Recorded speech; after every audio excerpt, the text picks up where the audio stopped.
On two wheels this week, Richard Hammond rides Honda's monster six-cylinder Valkyrie, and Wayne and I spend some time with the Kangaroo Kid, Matt Coulter. Jeff travels to Spain with the D&E Ducati race team. But first, Max Biaggi and Carlos Checa talk about every racer's dream, winning.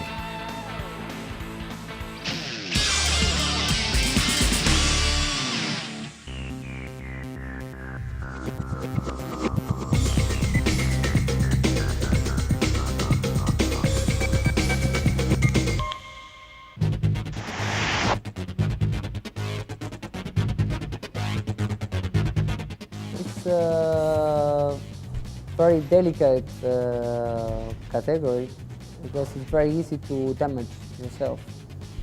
But if you can win on this category, of course, it's a lot more of feedback of success than what 250 or 125 can give you back.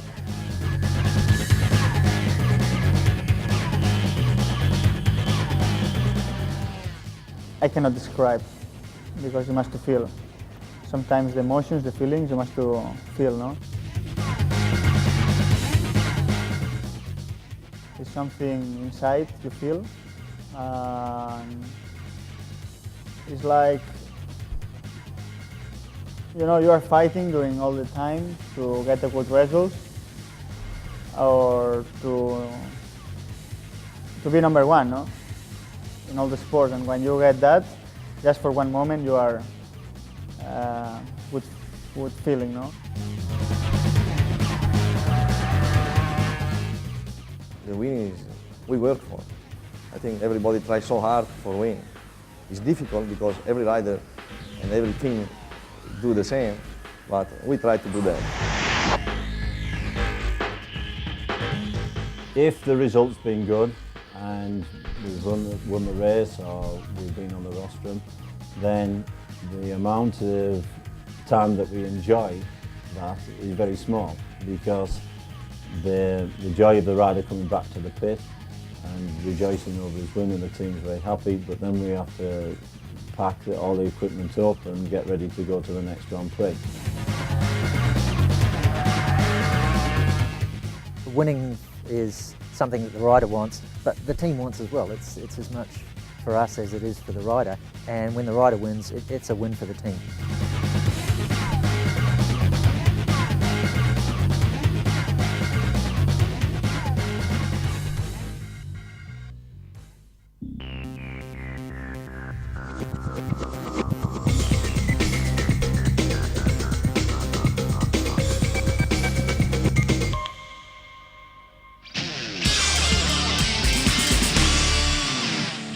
No matter where you go in Europe, you get traffic, and lots of it.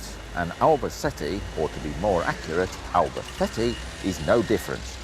But despite the cars, the mopeds, and of course the pretty girls, Albacete is famous for something else. The Albacete circuit. Yeah, we're here in blazing sunshine, empty grandstands because we're not here for a race meeting, but we are here with the Ducati race team. And why is that? Well, they brought over a load of competition winners from the UK to go around this circuit, but what I want to know is just how these lucky competition winners got here in the first place. So Martin, Hi. Good to see you. You're looking very, very cool, or should I say hot? Very hot at the moment. It's lovely weather, as you can see out here. Look, one thing I've got to ask you, you've already got your kit on, but you're not a competition winner. No, I have the lucky enough to be fortunate enough to be one of the sponsors of this weekend. So I'm out here supporting the team this weekend. Yeah, well, that's your excuse, is it? Absolutely. Well, look, how does a competition winner, or how did he get actually on this fantastic day? Well, basically, Motorola's been sponsoring a team throughout this summer, and we decided that it made sense to pull the motorcycling interest into this particular program. So we thought we'd go to the into the press, do some advertising, and get some winners to bring them out here. And this is your sponsorship of D&E Racing then? That's correct, yes. Yeah, I know, I've seen your logos here, there and everywhere. And what's actually going to be the structure of today then? Because it's not just purely, oh, come and have a whiz around Albacete, is it? You know, you've got California Superbike School here. That's right. Well, the first and foremost is to have a bit of fun. Yeah. But then there is a serious side because we have a real range of riding experiences out here.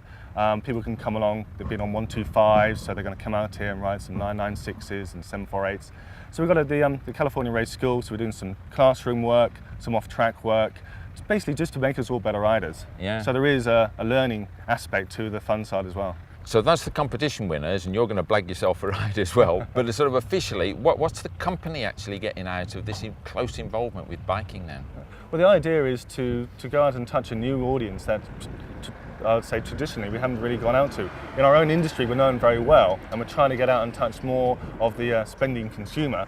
And we have some particular products that really do fit amongst the sort of the up-and-coming new bikers of the day who are into the latest Ducati, they're buying the latest levers, they're going for style, they're going for technology, and that's where we feel that some of our brands fit right in amongst it. You're after people with a disposable income then, eh? Yes, we're also after people who are cost-effective as well, but the idea really is style and image, and that's where we're going this year with our products. But I'm afraid I have to cut it short there because I'm due on the track. Oh, all right, I'll let you then. But it's not just Martin who has to get ready. The team have brought over a whole truckload of Ducatis and they all have to be checked out.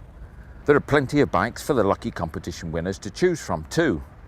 Fiery red 996s, 748s and a 900SS, a sort of something for everyone package. But for the team racers Dean Thomas and Stuart Wickens, they even had the race bikes out there too.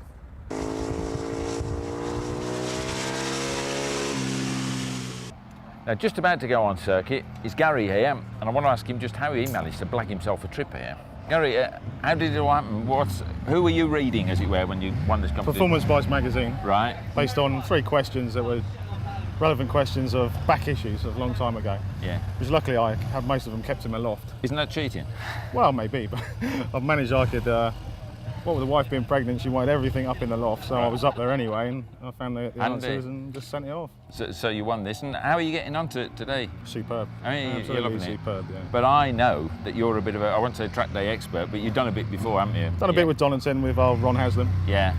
But I have to say Andy Ibbott with the Californian School is superb. Yeah, you enjoyed that. Very good, yeah. How do you get on with the early stages, with just handling the bike around the... A lot different. Yeah. It's made a lot of difference. A lot faster now. Oh, excellent. Yeah. It's very good. So it's really been useful to you? And Brilliant, yeah. And I'm waiting to go on the slide bike as well, so I'm looking forward to that. So you look as though you're enjoying yourself. Oh, I'm loving it, yeah. Well, look, the other lot have just come back in, so I'll let you get going. Thanks very much. Cheers. Cheers.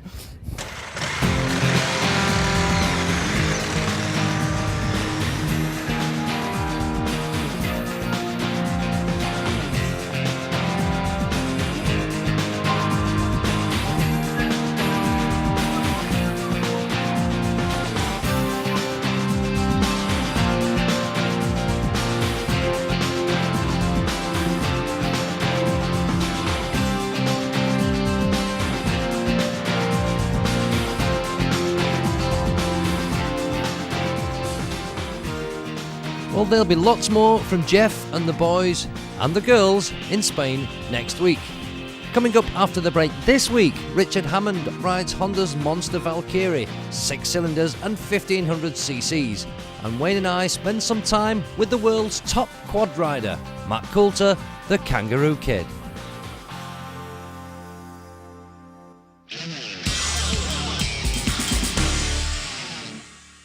Permit me to explain. No, I haven't taken up rodeo riding, and no, it's not the Chalfonts flaring up again either. It all happened in the line of duty. I was sent to test ride the Honda Valkyrie, and, well, see for yourself. Wow, it is huge. I mean, massive. Not just a big bike, it is enormous. It's actually the Honda Valkyrie, or F6C, standing to Flat 6 Custom, to give it its proper name. And it is massive, and it's got real visual impact in the same way that a docking ship grabs your attention at the quayside. And it's not just the length of the thing either, it's the girth. 6 horizontally opposed cylinders do not make for a lean and narrow steed. In fact, the only bike I can remember being close to this wide was the old CBX with 6 transversely mounted pots. But even that looks like a moped next to this. It really is born to be wide. It shares that 1500cc engine with the equally gigantic Goldwing, where it can at least be justified on the grounds of providing effortless long-distance cruising. Here, though, there's absolutely no excuse for it whatsoever, and that is the point, I think. Oh, and incidentally, it costs £10,500 and weighs as much as a Fireblade, with 2 scooters strapped to it. It's like riding a Highland cow. Mind you, it actually feels perfectly manageable once it's rolling, despite the immense size. It's unbelievably smooth without being soggy and wallowy. Many customs half its size could learn a lot about handling here. Of course, it's probably not the suspension soaking up the bumps, so much as the weight steamrolling them flat. The shy and retiring had better think twice before throwing a leg over the Valkyrie, because subtle it ain't. On the motorway, people get out of your way as you come thundering up behind them, either to take a good look, or probably because they're worried you might not be able to stop. In town, well, either get a tinted visor or wear a gorilla mask if you don't want to be recognised. I did both, obviously.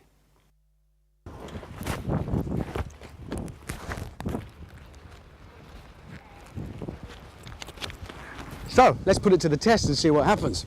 I'll have a lolly, please, mate. I'll pay you in a minute. One potential problem, though, is that even if you're just a big show-off and love to be noticed, it attracts attention from all the wrong people. It's a bit too, well, granny-friendly. Know what I mean? Ooh, isn't it lovely? Isn't it gorgeous? Just watch. Go on, look at the bike. Go on, go on. Look, it's all shiny. Look at the bike! Have you got no heart? Look, big shiny bike! Ooh, people. See what I mean? Yeah, well, not everything works, but there are some gorgeous details on the bike. For a start, there's the engine itself, and not just the finishing on it, the sheer size and presence of it. Looks as though the whole bike has been lowered down onto that and this beautiful twisty exhaust system. Then we've got the tank, huge, and the seat. How many buttocks do they think I'm going to get on there? They've really gone for that American flavour there, obviously. We've got a beautiful, comfy pillion setup, which is most welcome, and then gorgeous details like the clocks, superbly finished, and the headlamp with that little hooded bit over the top, with the enormous mudguards, and oh, I could go on, but I won't. Just have a look. The other thing the F6C does very well indeed is dispel one of the usual problems associated with big shiny customs. And that's when you get, oh mate, doesn't that look great? Oh, but it's really fast, isn't it? When actually, despite having twice the capacity of their Nissan Micra, it'll only go half as fast. Well, not this time, Grandma, because this goes like stink.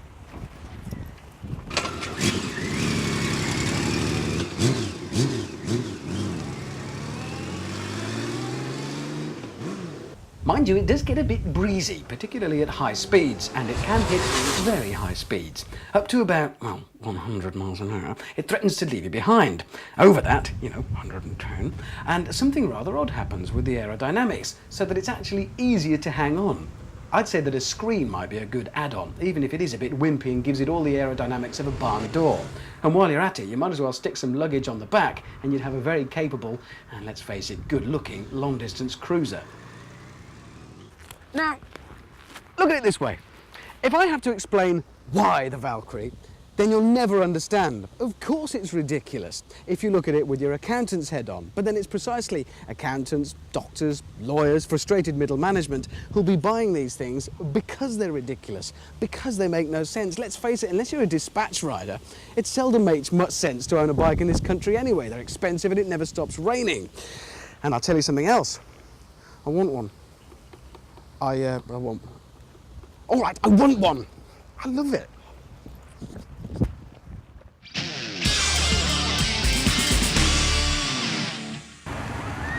No way, Jose. No way, Paul. Am I going up there on that there flipping pushback on that tight rope? I thought you'd look well going across that wire. I've done all sorts, the wall of death, the flipping globe of death, but no way am I going up there. That's dangerous. You've not got your lycra tights with you? I haven't got the tights with me, no. I've got a pair of socks to put in them. That's just one of the attractions at this event. This is the Macclesfield show here, big show. The Macclesfield show? Well, that sounds decidedly like an agricultural thing with linking tractors and farm vehicles and quad bikes that the farmers use. Well, it's a little bit of that. Quads, you said then. You'll remember a guy called Matt Coulter, the Kangaroo Kid. Who would forget that boy? He is an amazing Australian stunt rider, isn't he? He is, super talented. Well, he's here today performing, and I thought we'd come along and have a day in the life of the Kangaroo Kid. Now that's a come result. On, let's go and say hello. Has he got kangaroos in his van like that we can stroke and feed? It's actually quite fun going around all these offices. I could visit me for one, but I don't want to. It's good fun. So So now's my chance to meet the man himself. Matt, I'm so pleased to meet you because I have been watching you for a few years because you've been doing what you're doing for a number of years, haven't you? But what on earth possessed you to do it? I mean... Well, g'day mate, how you going? I'm very well, yeah. You had to say that. I did, I always got to put a bit of Aussie into it. You know what possessed me to get going? I used to race professionally and I won the Australian Championship years ago, back in '87. Then I went around the world racing quads. I went to America, came over to Europe and did a lot of stuff. And I used to show off a lot. And people always wanted to see me do my tricks because they like the little tricks I do on the quad, you see. And so I just did a few more tricks and a few more and developed a few more.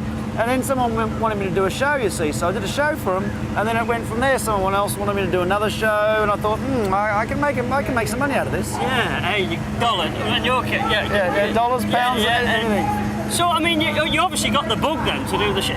You obviously are a showman. Yes, definitely. Yeah. And like sometimes things don't go wrong.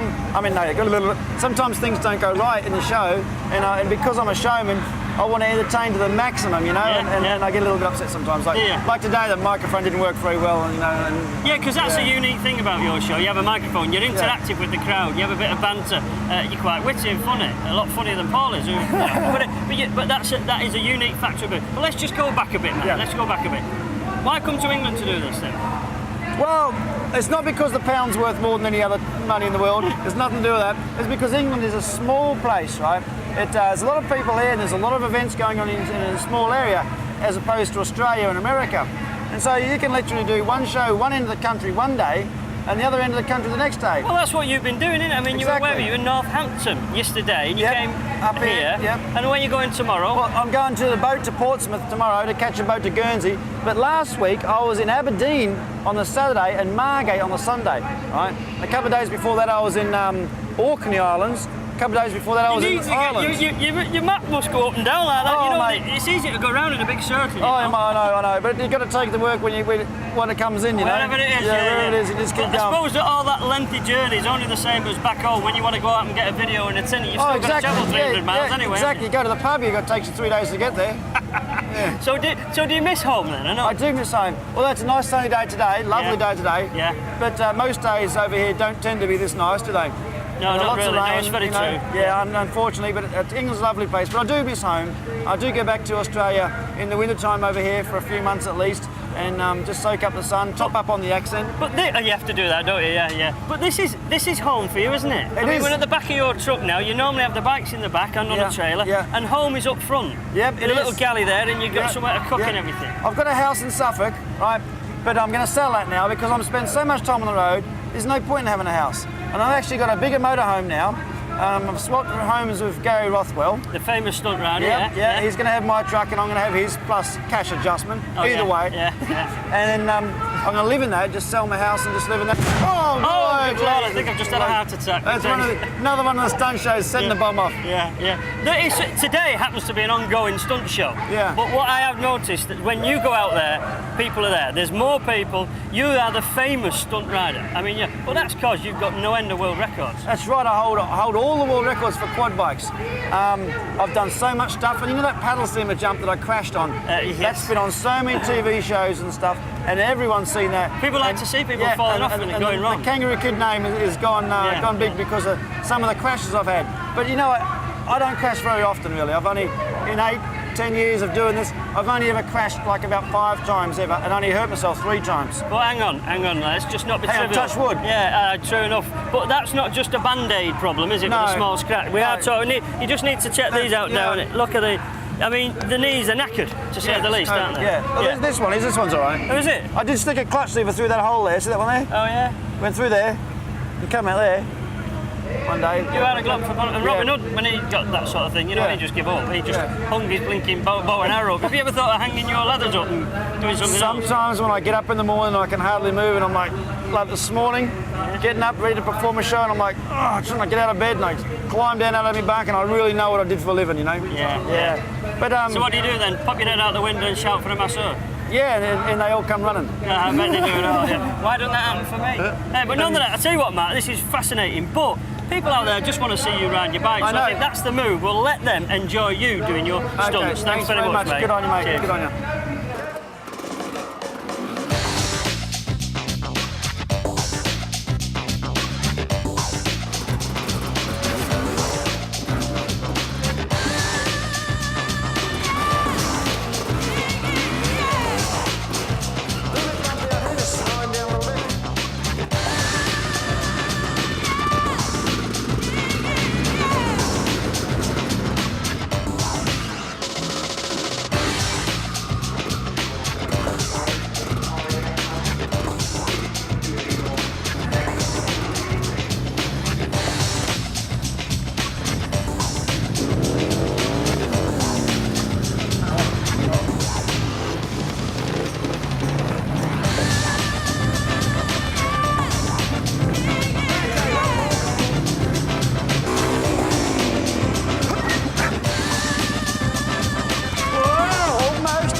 How you going? Woo! No trouble at all. And on Two Wheels next week, we talk in more detail with Matt Coulter, the Kangaroo Kid, and we look at the particular types of machines he uses in his show. And there's more from Jeff and the Ducati race team in Spain, when Jeff actually takes to the circuit.